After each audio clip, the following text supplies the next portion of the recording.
Hi, my name is Randy Gibson. Together with Megan Schubert, I co-curate the annual Avant Music Festival in the East Village. Well, I think the thing that we really try to do differently is, rather than featuring an ensemble performing works by a number of different composers, the purpose of the festival is to really give composers an evening to fill how they want. Each year we feature 2 composers, and this year is going to be Nick Hallett and Kitty Brazelton. We really try and have the composer give the sort of complete vision of what an evening of their own work would be like. And that's down to the visual presentation with lighting or video or whatever else it may be.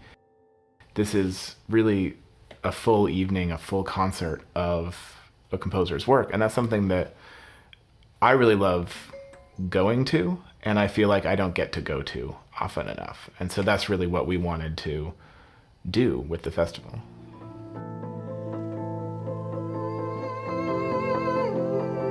I'm Nick Hallett. I'm composing a night of music for the Avant Music Festival in a few weeks. I'm very excited. The piece that I'm writing is called The Rainbow Passage, and it's an opportunity to come back to a text that I discovered a few years ago. I was looking into texts to set, and I found this piece. It was in a voice and articulation drill book by Grant Fairbanks, a speech scientist, and it's really fun to set it to music. It's actually very easy to set it to music. The text is phonemically balanced. There's a rhythm to how certain aspects of the language are divided amongst the syllables. It has lots of uses in the speech science world, but it's fun to think about it as a literary text. That's what we're doing here. And it opens up into a very interesting world of rainbows and light and myth and science. So I'm a singer, but I've always loved electronic sounds, and I've always sensed an affinity for vocal sound and electronic sound. And that's probably a personal thing, but it's something that I felt nonetheless. As a composer, I'm interested in bringing those two things together. What I like to do with the synthesizers is I like to create beds of arpeggios for the vocalists to kind of hang out over.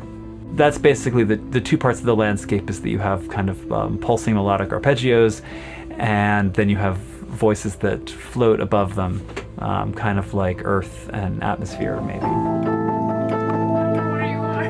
Just anytime you hear that, oh, that's fine. No, you did a good job. I thought I was, why don't we start from the beginning? The piece I've made for the festival is called The Art of Memory.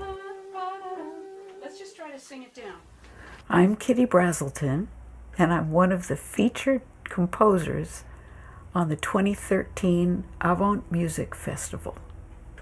It's something I've wanted to do for a long time. I'd been thinking about the idea of music and memory.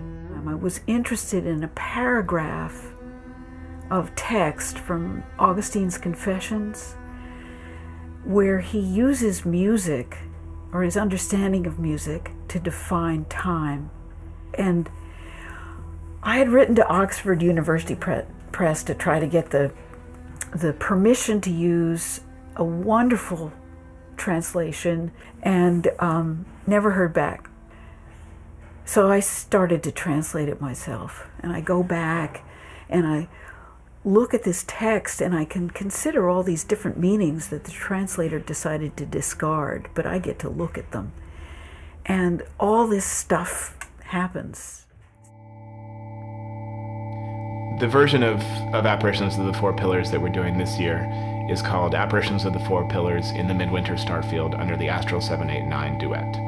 And that references how the drone is set up. It's with this chord that I'm calling the Midwinter Starfield, which consists of the sort of upper half of the scale.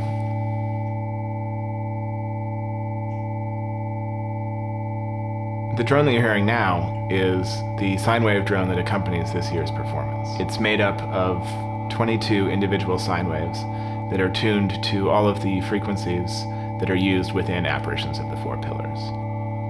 It sort of sets up this world in which we are just kind of pulling the notes. So just intonation is a system by which any interval can be expressed as a whole number ratio. Essentially, the idea is that these are pure intervals based on the harmonic series. Apparitions is a set of tuning ideas and a set of intervals, and the drone is so present and so there that